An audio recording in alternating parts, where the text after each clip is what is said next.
Minister Modi arrives in Brunei, the first leg of the two-nation visit. Prime Minister Narendra Modi has departed from Sri Lanka.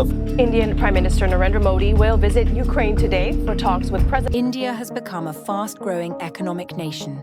Through canny political maneuvering and signing multiple trade and military deals, Indian Prime Minister Narendra Modi has put India at a pole position to control one of the most sought-after areas in the world.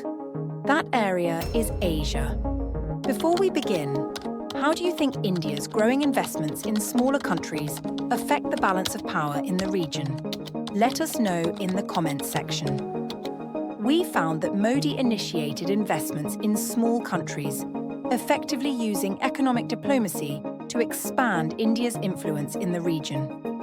India's investment strategy in smaller nations typically focuses on three key areas: infrastructure development, energy cooperation, and technological advancement.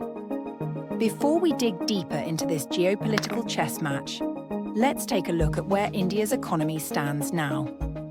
India's economic growth accelerated significantly over the last 18 years, with GDP surging by 8.15% in the 2023 to 2024 fiscal year alone. The International Monetary Fund, IMF, reported that India contributed a staggering 16% to the global economy in the 2023, with the help of its digitization efforts, massive demographic dividend, and robust government-led infrastructure development programs. Modi has been actively cultivating strong relationships with leaders of smaller nations in the region, recently making a landmark visit to Brunei and becoming the first Indian Prime Minister to do so. So why is Modi so keen on maintaining strong friendships with these small countries? Brunei is a tiny independent nation situated on the island of Borneo. The country is nestled between the South China Sea to the north and surrounded by Malaysia on its southern, eastern, and western borders. It has emerged as a vital partner in India's space exploration endeavours, with 3 memoranda of understanding signed between the two nations. Both countries achieved a significant milestone in 2000 when India set up a telemetry tracking and command station in Brunei, enabling the monitoring of all satellite launches heading eastward. While Brunei's capacity to collaborate on space research is rather limited, its location has both strategic importance for space exploration and geopolitical importance. Since it is close to the equator, launching satellites from within its borders would be very cost-effective. Beyond the station, India's investment in Brunei is primarily focused on the energy sector, with state-owned oil companies like IOC and ONGC exploring opportunities in Brunei's LNG and petroleum industry. Brunei is a petroleum-rich nation that exported $117.58 million worth of mineral fuels, oils, and distillation products to India. Also plans to invest in Brunei's deep-water Muara port, which is expected to yield significant geostrategic and geo-economic advantages, since it has direct shipping connections to major ports in Asia such as Singapore, Kuala Lumpur, Kuantan, Thailand, Vietnam, Hong Kong, Shanghai, Manila. Politically, India's engagement with Brunei strengthens its Act East policy and influence in ASEAN. First, let's understand the Act East policy. In 1991, India launched a Look East policy, mainly focused on building stronger economic relationships with ASEAN countries, increasing trade, and looking for ways to cooperate in the region. In 2014, the Act East policy took this further. It not only aimed to boost economic ties, but also focused on strategic and security partnerships. One of its goals was to balance China's growing power in the region. Brunei supports India's role in regional security forums.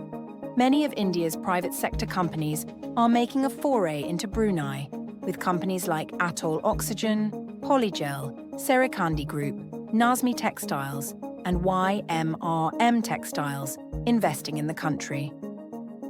While Tata Motors and Mahindra previously had a presence, Mahindra remains active through its local distributor, United Motors, signaling a new wave of Indian investment in Brunei. From Brunei, we turn to another smaller neighbour, Nepal, where India has maintained a substantial economic footprint. In November 2019, India unveiled a revised map, incorporating the disputed regions of Limpiadura, Kalapani, and Lipulekh within its borders, where Indian troops have been deployed since the 1962 India-China War. This move sparked widespread protests in Nepal, fueling anti-India sentiment. In response, the Nepalese government released its map in May 2020, reclaiming the contested territories and asserting their inclusion within Nepal's sovereignty. The India-Nepal border dispute remains unresolved, with both countries maintaining their stance. India continues to have troops in territories that Nepal claims as its own. In May 2024, Nepal released a new 100 rupee note with a map that includes areas that both Nepal and India claim as their own. However, this disagreement has not turned into full-blown hostility, largely for economic reasons. Of the 57 countries that currently contribute to Nepal's foreign direct investment, India invests the most, contributing a significant $6.5 billion to its economy.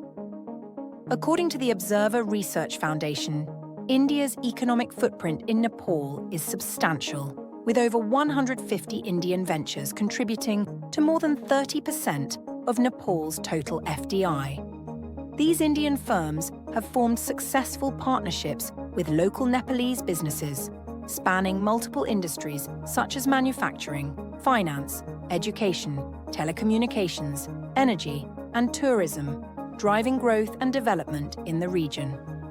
India's largest investment to date has come from the Adani Group. In January 2024, the Adani Group announced a significant investment of $6.7 billion in Nepal's airport construction and management sector. Additionally, the group has expressed interest in investing in Nepal's hydropower projects, specifically the Karnali Beri project. Similarly, India's investment in the Maldives has also surged, especially in the infrastructure and military sectors. According to Indian government documents, they exceeded their budgeted expenditure for projects in the Maldives, spending approximately $93 million in the current fiscal year. This represents nearly twice the allocated amount of $48.35 million. India spends this money on infrastructure or in building and strengthening islands.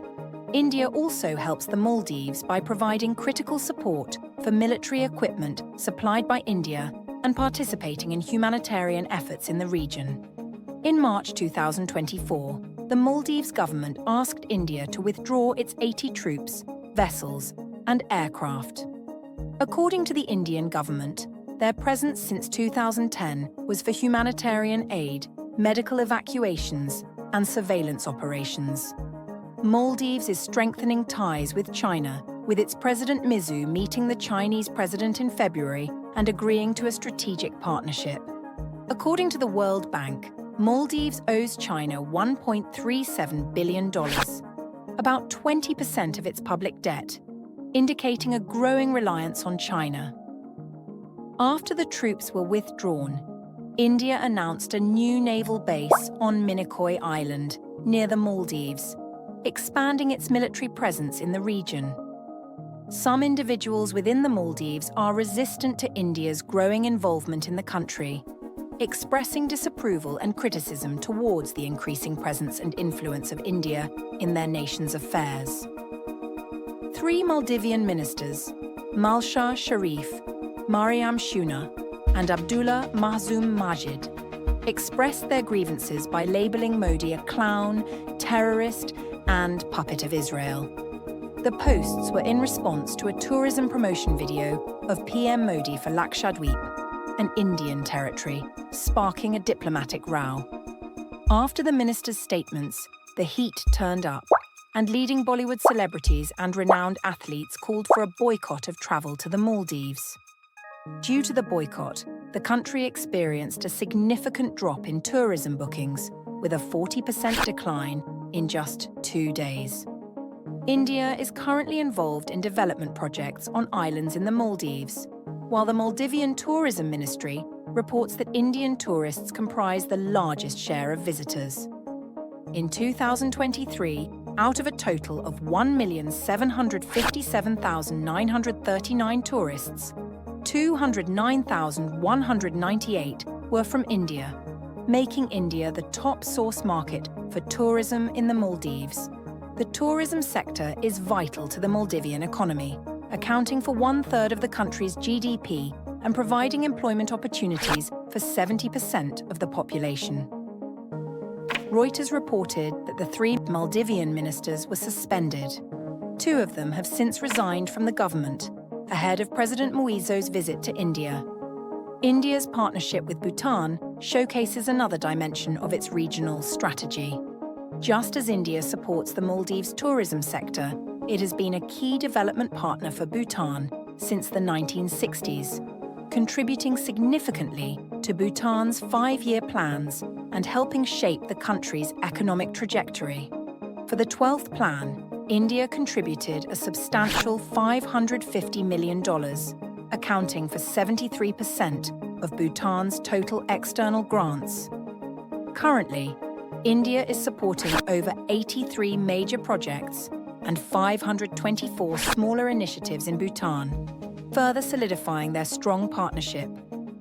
In a historic visit to Bhutan in March 2024, Indian Prime Minister Narendra Modi was conferred the country's highest civilian honour, the Order of the Druk Gyalpo, a prestigious award never before bestowed upon a non-Bhutanese citizen. At this, PM Modi also announced $12.1 billion to Bhutan for the next 5 years. In the wake of Sri Lanka's default on its foreign debt in 2022, India has stepped up as the country's leading trade ally and a key contributor of foreign investment, playing a vital role in stabilising Sri Lanka's economy. According to the Central Bank of Sri Lanka, Indian investment in the country surpasses $2.2 billion. In 2021, India emerged as the leading source of foreign investment, injecting $142 million. Primary sectors attracting Indian capital include energy retail, hospitality, industry, property, communications, and financial services. In Bangladesh, there was excellent rapport between PM Modi and former PM Sheikh Hasina. And back then, Bangladesh rolled out the red carpet for Indian investors. According to Bangladesh Investment Development Authority, Indian investments totaled $3 billion in 2019. In 2022, this figure dropped significantly to $15.7 million. After the student-led rebellion in August, Sheikh Hasina fled to India, and an anti-India government took control in Bangladesh. And after floods ravaged large parts of the country in August, the Bangladesh government blamed India for exacerbating the disaster by allegedly opening the Dumur Dam and is now demanding the extradition of Sheikh Hasina. Presently, relations between the two countries are at an all-time low. India's investments have not been able to curb the anti-Indian sentiment present in the country. Meanwhile, India and China are engaged in a high-stakes game of getting the most regional influence. As the two nations jockey for position, their differing strategies will have far-reaching implications for the region's political and economic landscape. China's ambitious Belt and Road Initiative, BRI, promises investments of over $150 billion in South Asian countries. Under the BRI, China is set to invest $20.8 billion in Bangladesh and $20.8 billion in Sri Lanka and $2.0 billion in Nepal.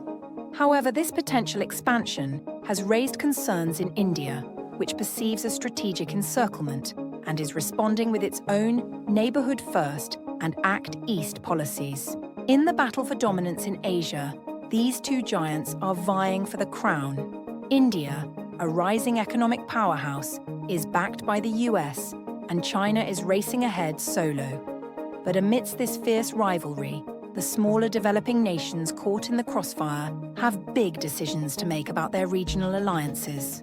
If you're from one of these smaller nations, we would love to hear from you about your experience. Have you noticed an uptick in Indian-fueled businesses in recent years? And how has this affected your local markets and governments?